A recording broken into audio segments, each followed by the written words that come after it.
আসসালামু আলাইকুম। এখন শুনবেন সংবাদ শিরোনাম। স্বাস্থ্য সহকারীদের আন্দোলনে ব্যাহত হয় টিকা কার্যক্রম, জানলেন সচিব। দাপ্তরিক জটিলতা ও সময় ক্ষেপণেই ভ্যাকসিনের সংকট। আগের পোশাকে ফিরছে পুলিশ বাহিনীর মানসিকতার পরিবর্তন জরুরি বলছেন বিশ্লেষকরা। সাধারণ মানুষের সঙ্গে দূরত্ব কমানোর পরামর্শ। সংস্কার নয়, সংশোধন হচ্ছে সংবিধান। জুলাই সনদ ইস্যুতে রাষ্ট্রপতিকে দিয়ে জোরপূর্বক আদেশ জারি করেছে অন্তর্বর্তী সরকার, বলছে ক্ষমতাসীন দল। দ্বিচারিতার অভিযোগ বিরোধীদের। এপ্রিলে বাড়বে না কোনো ধরনের জ্বালানি তেলের দাম, আজও পাম্পে পাম্পে যানবাহনের দীর্ঘ লাইন। অবৈধ মজুদের সন্ধানে বিভিন্ন স্থানে অভিযান। এতক্ষণ শুনছিলেন সংবাদ শিরোনাম, এখন শুনবেন বিস্তারিত। স্বাস্থ্য সহকারীদের 6 দফার আন্দোলন আর সংকটের কারণে গত ডিসেম্বরে টিকা কার্যক্রম ব্যাহত হওয়ার কথা জানিয়েছেন স্বাস্থ্য মন্ত্রণালয়ের সচিব কামরুজ্জামান চৌধুরী। দেশে হঠাৎ হামের প্রাদুর্ভাবের বিষয়ে গতকাল যমুনা নিউজের অনুসন্ধানে প্রথমবারের মতো উঠে আসে এই তথ্য। আর আজ রাজশাহীতে স্বাস্থ্য সুরক্ষা বিভাগের সচিবের কথায় মিলল সেই অনুসন্ধানের সত্যতা। এদিকে গত 8 বছর ধরে হামের টিকা দেওয়া হয়নি বলে স্বাস্থ্যমন্ত্রীর দাবি নিয়ে অনুসন্ধান চালিয়ে দেখা যায় শুধু নিয়মিত টিকাদানি নয়, এই সময়ের মধ্যে বিশেষ ক্যাম্পেইনও অনুষ্ঠিত হয়েছে। শিশুদের হঠাৎ হামের প্রকোপ বাড়ায় অনুসন্ধানে বেরিয়ে আসে গত ডিসেম্বরে সারা দেশে টিকা প্রদানের হার উদ্বেগজনকভাবে কমেছে। সেই মাসেই স্বাস্থ্য সহকারীরা নেমেছিলেন আন্দোলনে। মঙ্গলবার স্বাস্থ্য সুরক্ষা বিভাগের সচিব কামরুজ্জামান চৌধুরী রাজশাহীতে সাংবাদিকদের জানালেন সেই একই তথ্য।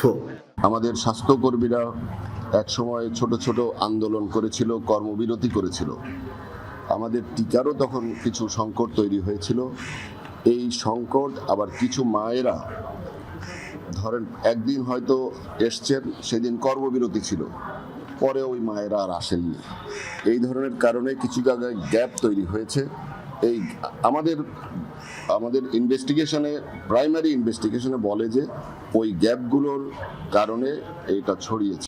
এর আগে রোববার স্বাস্থ্যমন্ত্রী দাবি করেছিলেন গত 8 বছর দেশে হামের টিকা না দেয়ায় এই পরিস্থিতি দেখা দিয়েছে। 2018-র পরে আর কোনো ক্যাম্পিং হয় নাই 8 ইয়ার্স।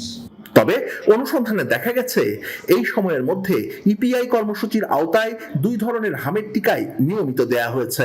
এর বাইরে আলাদা করে চলেছে হাম রুবেলা ক্যাম্পেইনও। বিভিন্ন জায়গায়, বিভিন্ন স্কুলে, মাদ্রাসায় ক্যাম্পেইন করা হয়।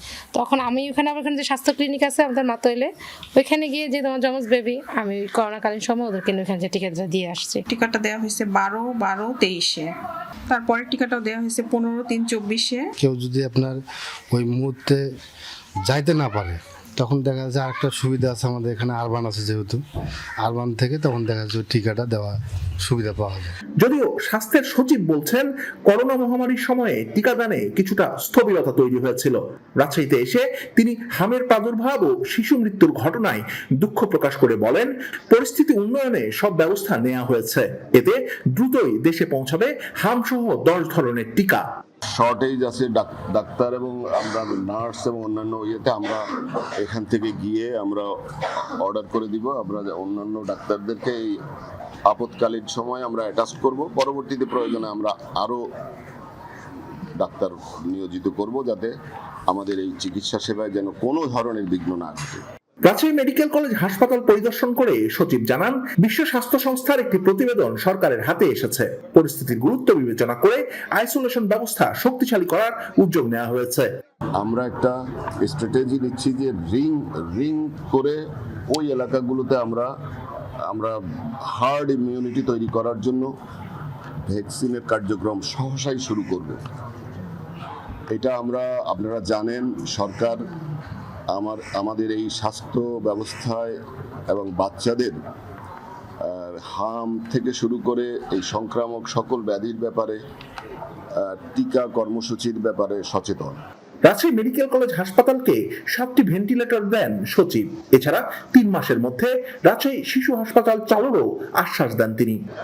পুলিশের নতুন পোশাক নিয়ে বিতর্ক হওয়ায় আবারও আগের পোশাকে ফিরছে পুলিশ বাহিনী। শতকরা 90% পুলিশ সদস্য পুরনো পোশাকে ফিরে যেতে চায়। আর এরই মধ্যে পুলিশ সদর দপ্তর পোশাক নিয়ে কাজ শুরু করেছে। তবে নতুন করে পোশাক পরিবর্তনে বাড়তি অর্থ খরচ হবে না বলে জানিয়েছে সদর দপ্তর। তবে বিশ্লেষকরা বলছেন, পোশাক পরিবর্তনের যে পুলিশ সদস্যদের মানসিকতার পরিবর্তন বেশি জরুরি।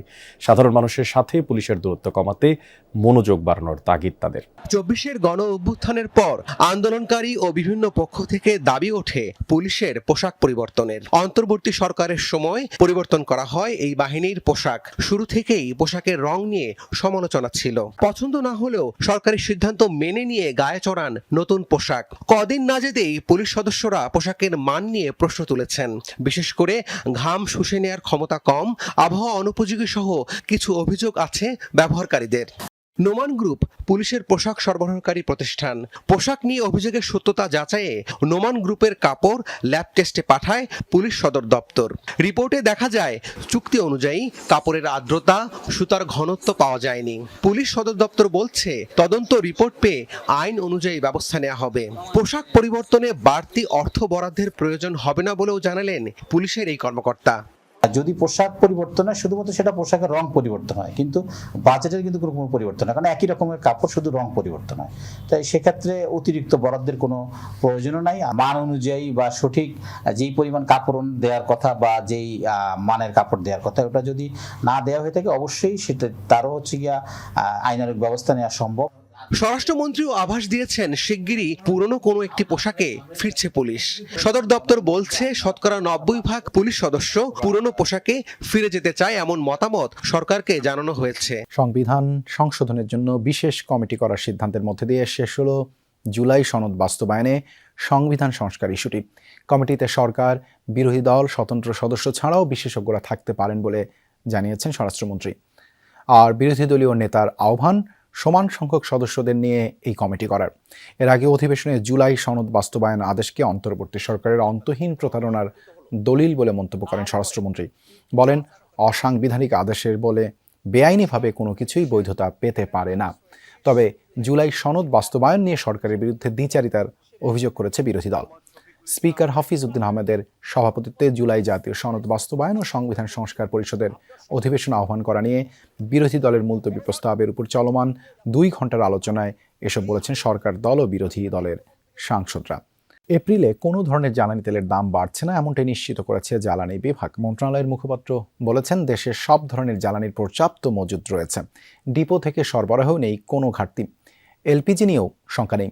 এ নিয়ে অযথা আতঙ্ক তৈরি না করতে মজুতকারীদের সতর্ক করেছেন তিনি। জানান, অবৈধভাবে মজুত করা প্রায় 3 লাখ টন জ্বালানি উদ্ধার করা হয়েছে, কারাদণ্ড দেয়া হয়েছে 19 জনকে। মধ্যপ্রাচ্যে যুদ্ধের কারণে বিশ্বব্যাপী সংকট জ্বালানি তেলের, বেড়েছে দাম। এ অবস্থায় চাপ থাকলেও 1.5 মাসের বিএনপি সরকার এখনই জ্বালানির দাম বাড়াতে চায় না। অবৈধভাবে মজুতকারীরা দাম বৃদ্ধির গুজব ছড়ালেও জ্বালানি বিভাগ নিশ্চিত করেছে এপ্রিলে বাড়ছে না জ্বালানি তেলের দাম। প্রতিদিন যেই পরিমাণ আমরা সরবরাহ